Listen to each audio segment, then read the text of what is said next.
आमच्या देशात हे आलेले आहेत आर्य हत्यारे यहुदी 5,000 वर्ष अगोदर मनुस्मृती आणि जाती म्हणून यांनी हजारो वर्षापर्यंत 5,000 वर्षापर्यंत जे कोणी बाहेरचे आलेत त्यांच्याशी ब्लड रिलेशन करून आमचं शोषण केलेलं आहे. कारण हे बॅचलर आलेले होते सगळ्यांचे जे जे येऊन गेलेत. बघा मोगलांचे रक्त जिना होता काँग्रेसमध्ये. त्यानंतर राजे महाराजे तुकारामाला मारलं आणि 15व्या सदीमध्ये यांचं निजामी मराठा झालेलं आहे. निजामी म्हणजे कसं, हे मोगलची औलाद, आर्याची औलाद आणि इथले बहुजनांची बाया,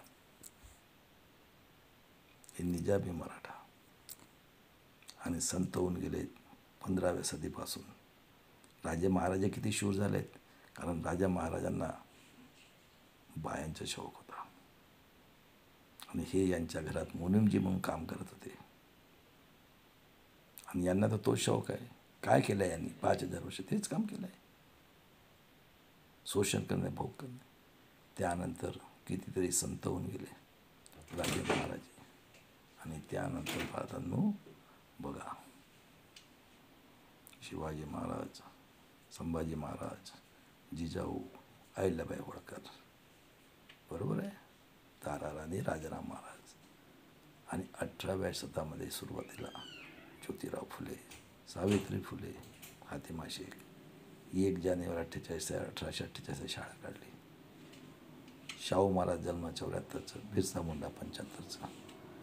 आणि जेव्हा गुलामगिरीने शेतकऱ्यांच्या असूड लिहिलं त्यांनी, आणि शिवाजी महाराजांची समाधी शोधून काढली. काय म्हणतात, गणेश उत्सव केला. आणि गुलामगिरीने शेतकरी लिहिलं 1885ला काँग्रेसची स्थापना. आर्य हत्यारे यहुदी, निजामी मराठा, राजेशाही, पेशवाई आणि घराणेशाही. आतंकवादी देशद्रोही टिळक, आगरकर, बॅनर्जी यांनी काँग्रेस बनवलेली आहे. शाहू महाराजांनी कायदा केला, बहुजनांचे पोरं शाळेत जाण्यात 1 पैसा फाईन आणि 50% आरक्षण दिलं. आणि बाबासाहेबांचा जन्म 14 एप्रिल 1891ला. बिरसा मुंडाला मारलं, मिशनरी स्कूलमध्ये होता तो. माझा भगवान बिरसा मुंडा आहे. 1900 पॉयझन देऊन मारलं. आणि बाबासाहेबाला शाहू महाराजांनी शिकवलं. 19 चर्चिलने यांचं 3% आणलं, कारण हे एवढी हे आहेत. आणि त्यानंतर 20 परिषद घेतली आणि सांगितलं बाबासाहेब लीडर मांडला. आणि 22 पॉयझन देऊन मारलं शाहू महाराजांना, एवढा राजा. आणि 25ला RSS कोणी काढली? आर्य हत्यारे यहुदी, निजामी मराठा, राजेशाही, घराणेशाही आणि पेशवाई. आणि 36ला SC STला आरक्षण दिलं. आणि त्यानंतर 42 चले जावं म्हटले गांधी. कोण गेलेत? आम्ही गेलो. 90% मूल निवासी लोक. त्यांनासुद्धा 30 जानेवारी 48ला कोणी मारलं? नाथूराम गोडसे, आतंकवादी पार्टीचं मेंबर. त्यानंतर बाबासाहेबांनी संविधान बनवलं आणि 1949ला. आणि त्यानंतर एकमताचा अधिकार दिला. काय म्हणतात, कधी महामानवतावादी म्हटला, त्यांनासुद्धा एकमत आम्हाला. काय सांगितलं? स्वातंत्र्य, समता, बंधुत्व, न्याय, कारकोटा सेक्टर, ज्युडिशनरी, प्रेस मीडिया. त्यानंतर जो होता नथुरामाचा सुमता केलेला होता. आणि 1 आमच्या आया बहिणींसाठी हिंदू कुडवी. आणि त्यानंतर OBCसाठी आरक्षण, कालेरकर ॲक्टसाठी रिजाईन केल्यानं 52 इलेक्शन सुरू झालेलं आहे. आज 75 वर्षात बघा राजकारण चाललेलं आहे. त्यानंतर बघा काय मिळालेलं आहे. कोणी केल्यात इलिगल कानून? एक पक्ष प्रणाली, बरोबर, common civil rules, EWS illegal reservation, 1 nation 1 election आणि EVM ने व्होटिंग. रुलिंग आणि अपोजिशनच केले आहेत ना. कोण आहेत रुलिंग आणि अपोजिशनमध्ये? महाराष्ट्रात हा एक जो आहे याचं 1965पासून हा हिटलरपेक्षा 200 पटीने आतंकवादी. किती पटीने? हिटलर 1925 ते 1945पर्यंत झाला. काय दिलं आहे? जनगणना केली कधी ओबीसीची? एस टीच्या लोकांवर 40 वर्षापासून अन्याय आहे. आम्ही जन्मलो तेव्हा आम्ही शिकले नव्हतो, काही नाही. रेडिओ तरी होता का त्यावेळेस? अरे 65मध्ये रेडिओ तरी होता का इंडियामध्ये? मी इंडियाच्या बाबतीत बोलतो आहे. त्यानंतर बघा तुम्ही इतिहास. मानवतावादी इंदिरा गांधीला मारून टाकलं आणि 77 तिला इनव्हॅलिड केलं. 77ला जेव्हा हे आलं मंडल कमिशन, करोडो लोकांच्या कत्ला केल्या. आणि 80मध्ये RSSची जनसंघाची BJP झाली आहे. 81मध्ये जनगणना झाली. आम्हाला म्हणतात इंदिराजींनी रेस्ट्रिक्शन 76ला तुमचा मायबापाचा अन्न 50चा उदरचं.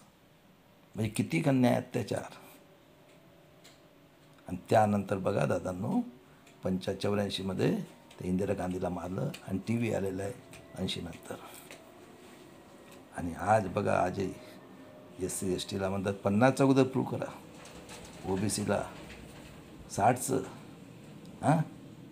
आणि ते मेल्यानंतर जेव्हा राजीव गांधी आला त्याचीसुद्धा हत्या केली. तो 90च्या दशक म्हटला. आणि EVM कोण आणणार आहे?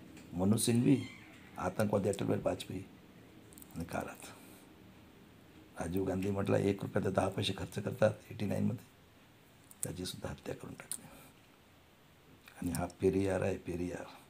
पेरियारनी सुईपासून तर मिसाईलपर्यंत प्रगती केली. कोण होते? अब्दुल कलाम. त्यांनी म्हटलं होतं सापाला सोडा, याला मारा. अलाहाबादमध्ये पुष्ट हाकलून दिलं तर खाल्लं होतं. आणि 24ला काँग्रेस सोडली आणि सांगितलं मी जातीवाद संपवणार. आज हे तिथं 90% आरक्षण आहे. सापाला सोडा ना बामणाला मारा. दादांनो हे पूर्ण फ्रॉड इलेक्शन झालं आहे. हे दोन्ही टेररिस्ट आतंकवादी 200 पटीने. हा शरद पवार आणि हा एवढं फ्रॉड इलेक्शन. आणि संभाजी अवलाद, डुकरांच्या अवलादी हे निजाम मराठा. आमची पोरगी पोटात आहे ते सुद्धा कमी पडत आहे त्यांना. सगळं गेलं, शिक्षण गेलं, हे गेलं. आणि एक मताच्या अधिकार EVMने गेलं. काय राहिलं? आता शाहू फुले आंबेडकर पैदा होणार. निघा रस्त्यावर. हरामखोरांनो, गू खाणाऱ्यांनो, संभाजी ब्रिगेडचे तू महाजीराव, खेडेकर, सगळेचे सगळे, डॉक्टर कोकाटे, भाडव्यांनो तुम्ही. आणि आपल्या पुढच्या पिढीसाठी समाजातील MP MLA लोकांना हे आतंकवादी आहेत झगडा लावून निरपराध लोकांच्या हातला करतात. खरं आहे का खोटं आहे? आणि EVMसाठी रस्त्यावर उतरा. पूर्ण फ्रॉड इलेक्शन.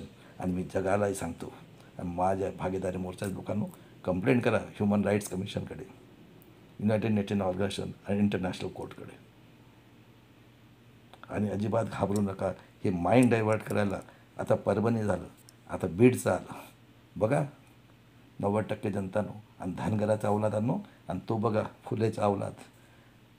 हरामाचा पैसा आणि सगळा व्यवसाय चालला आहे राजकारणाचा. चिमड्या पाहिजे त्यांना. आणि एवढं मोठं प्लॅनिंग केलं आहे. चला दादांनो, मी सांगायचं काम करतो, खरं काय कुठं खाव. जय शिवराय, जय भीम, जय संविधान. मरेंगे मिटेंगे, EVM को हटाएंगे, अपने नेक्स्ट जनरेशन के स्वाभिमान के लिए भीमा कोरेगांव की तैयारी करो. जय शिवराय, जय भीम, जय संविधान.